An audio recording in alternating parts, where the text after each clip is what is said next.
The sign outside said, Bramblewood Lodge, vacancy, and the V was tilting so far to the left that it looked more like a slash. Damon noticed it the moment he turned into the gravel lot, headlights sweeping across the faded wood panels of the building. He sat in the rental car for a moment, engine idling, and told himself this was fine. He had slept in worse places, probably. He was not supposed to be comfortable anyway. That was the point. He grabbed his bag from the back seat, a plain canvas duffel that cost less than one of his usual dress shirts, and walked toward the front entrance. The porch light buzzed faintly. A small pot of marigolds sat beside the door, bright orange and recently watered. He noticed that too. Someone was trying here. He just wasn't sure how much longer trying would be enough. Inside, the lobby was clean but tired. The carpet was patterned in a way that had probably been charming in the 90s. A small desk fan turned slowly near the window.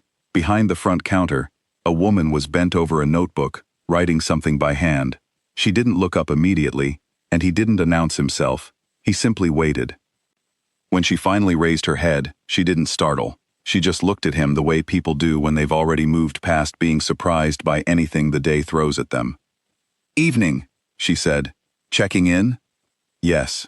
Whatever your cheapest room is. Just one night." She glanced at the clock on the wall, then back at him. "You drove a long way tonight." "A few hours," he said. He set his bag on the floor and rested both hands on the counter. "I don't need anything fancy, just somewhere to sleep." Her name tag said Elena. She opened a small binder and ran her finger down a handwritten page. He noticed the handwriting was neat and unhurried, which surprised him given how the rest of the day looked on her face. "I've got a room near the back," she said. "Small window, faces the parking lot. It's clean, $62. That works." She nodded and pulled out a key, an actual metal key on a round wooden tag. No keycards here. She was about to hand it over when she paused, studying him for just a moment. Not in a rude way, more like someone reading a situation carefully. "Actually," she said, "you know what? Let me put you in room 7. Is it more expensive?" "Same price tonight." She said it simply, like it wasn't a big deal, and set the key on the counter. "It's our nicest room. My mother used to keep it for special guests, but it's been sitting empty, and clean rooms don't like being empty too long. You look like you need a good night's sleep more than you need to save $10. Damon looked at the key. He wasn't used to this. Someone doing something kind without a reason attached to it. No angle, no performance. She had already moved on, and was asking him to fill out the registration card. He wrote down his false name without hesitation. Dale Reynolds. He'd used it before. Room 7 was at the end of a quiet hallway, and when he opened the door, he understood what Elena had meant. It was warm and simply furnished. A real wooden bed frame, cream curtains that let in just enough moonlight, a small reading chair in the corner, and a window that looked out over a garden he hadn't expected. There were wildflowers back there, visible even at night against the pale sky. Someone had planted them deliberately, in rows, with care. He sat on the edge of the bed and told himself he would be gone by morning. He was still there 3 days later. The reason he gave himself was research. The town of Harlan's Crossing sat right at the junction of 2 country roads that would soon connect to a new interstate exit, and the land values were shifting in ways that most people here hadn't caught on to yet. Reyes Capital had been watching it for months. The plan was simple: acquire the key properties before the developers moved in, rezone, and let the chain hotels and franchise restaurants do what they always did. It was a clean deal, profitable. He just needed to verify the details on the ground. That was all. That was what he told himself while he ate breakfast in the small dining room each morning and watched Elena run the entire operation by herself. She checked in guests, answered the phone, fixed a dripping faucet in room 3 using a wrench she pulled from her own back pocket, and still managed to make the coffee strong and the toast exactly right. She didn't complain about any of it. She just moved from one thing to the next, like a woman who had made peace with the fact that rest was something she'd get to eventually. On his second morning, Damon spotted a dark water stain spreading across the ceiling of the hallway outside the dining room. "You've got a roof issue," he said when Elena walked past. "I know," she said. "The roofer is coming Friday." "How bad is the leak?" She glanced up at it with the expression of someone who had been having a private disagreement with that ceiling for weeks.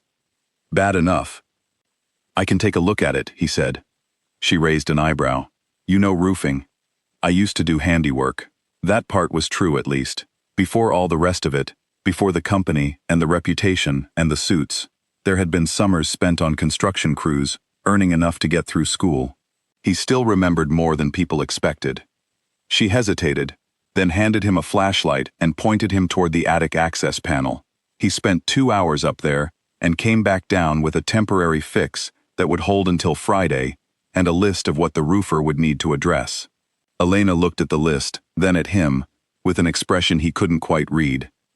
Dale Reynolds, she said slowly. What exactly do you do for work? Finance, he said. It was the most honest answer he'd given her. You're a strange finance man, she said, and handed him a cold glass of water. That afternoon he walked the town.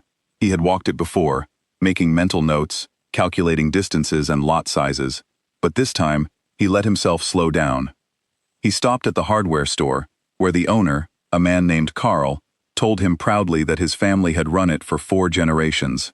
He had a cup of coffee at the bakery, where 2 women were teaching a small girl to roll pie crust. He stood for a moment outside a mural painted on the side of an old building, a painted history of the town, done by a local artist, showing the river and the mill and the families who had built Harlan's Crossing from the ground up. He got a call from Marcus, his assistant, while he was standing in front of that mural. The acquisition team is asking for your timeline, Marcus said. They want to move before the end of the month. Tell them I need more time. A pause. More time for what? The numbers are solid. This is a straightforward deal. I know the numbers, Damon said. Tell them I need more time. He hung up and stood there a while longer, looking at the painted faces on the wall. That evening, Elena was sitting on the porch steps after dinner, holding a mug of tea and looking at nothing in particular. He came and sat a few steps below her, both of them facing the garden. The wildflowers were catching the last of the light. Did you plant those? He asked. My mother did, Elena said. I just kept them going. He asked about her mother, and she told him. The story came out slowly and honestly. How her mother had run the inn for 30 years, had loved every guest like they were family, had taught Elena that hospitality was not about luxury, but about making people feel like they mattered. When her mother died 2 years ago, Elena had nearly sold the place, but she couldn't. It felt like giving away the last real piece of something that was worth keeping. People keep telling me to be realistic, she said, that small places like this can't survive anymore. That the big chains are coming and there's nothing to do but get out ahead of it. She looked into her mug. But I think sometimes realistic is just another word for giving up before you have to. Damon said nothing. He couldn't think of anything to say that wasn't dishonest. It was 2 days later that things came apart. A man came in for a room. A traveling salesman named George, who turned out to have a very good memory for faces and a monthly subscription to a business news magazine. He sat across from Damon at breakfast, squinting for a long moment, and then said, You look exactly like that CEO, the one they wrote up last spring. Reyes Capital. You seen that article? I don't think so, Damon said. Huh, George said, still squinting. Dead ringer. He shrugged and went back to his eggs. Elena had been pouring coffee across the room. Damon didn't know exactly how much she'd heard, but he saw the slight stillness that came over her, the way her hand paused just for a second before continuing to pour. She didn't say anything that morning, but that evening, she came to find him in the garden where he was pulling a few weeds from around the wildflowers, something he'd started doing without being asked, simply because it needed doing. Reyes Capital, she said. He stood up and turned around. They're the ones behind the interstate development, she said. Her voice was steady, but her eyes were not soft. The company that's been quietly buying land around Harlan's Crossing. I read about it 6 months ago and told myself it was too far away to touch us. She looked at him. Dale Reynolds. My name is Damon Reyes, he said. She nodded slowly, like part of her had already known. And you came here to assess the town. Yes. And this inn, my land. It's at the center of the zone, yes. She was quiet for a moment. A bird called somewhere in the garden. The evening was absurdly peaceful for what was happening inside it. "So all of this," she said. "The roof, the breakfasts, sitting on the porch listening to me talk about my mother. Elena, was that research?" "No," he said. He said it firmly, because it was true. "Not after the first morning." She crossed her arms. "That's a convenient thing to say right now. I know it is." He didn't try to soften it. "I came here planning to do exactly what you're thinking. Buy the land around you, let the pressure build, and eventually make you an offer you'd feel you couldn't refuse. That was the plan." He paused. "I'm not doing it." She studied him for a long moment. "Just like that." "Not just like that. I've been sitting with this for days, and I've been on the phone with my team twice today telling them to hold." He met her eyes. "This town isn't dying. It's been treated like it's dying, which is different. And this inn isn't a failing property. It's the most genuinely run place I've stayed in 10 years of staying in places." "You're saying that because you feel guilty?" "Maybe. Probably." He exhaled slowly. "But I'm also saying it because it's accurate." He reached into his jacket pocket and pulled out a folded piece of paper, something he'd been drafting and redrafting since the night before. He held it out to her. "There's another version of this deal, one where Reyes Capital comes in, not to buy and redevelop, but to invest in the existing businesses. Preservation model.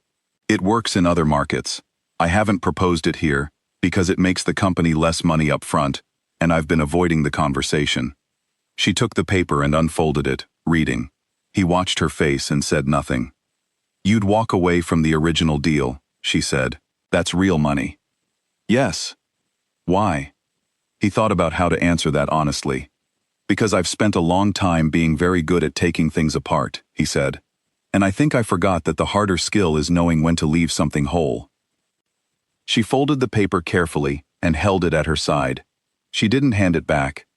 She also didn't trust him completely, and she told him so, quietly and without cruelty, the way someone speaks when they're being fair rather than unkind. She said trust like that, once shaken, didn't just reset. He told her he understood. He wasn't asking for her forgiveness on a timeline. What he asked for, instead, was a chance to prove the proposal was real. She said she would think about it. He told her to take all the time she needed. He meant it. 6 weeks later, on a cool Saturday morning, Damon was standing in the gravel lot of the Bramblewood Lodge, with a paintbrush in his hand. The old sign had been taken down, sanded smooth, and repainted. The same design, the same font, just fresh and bright again.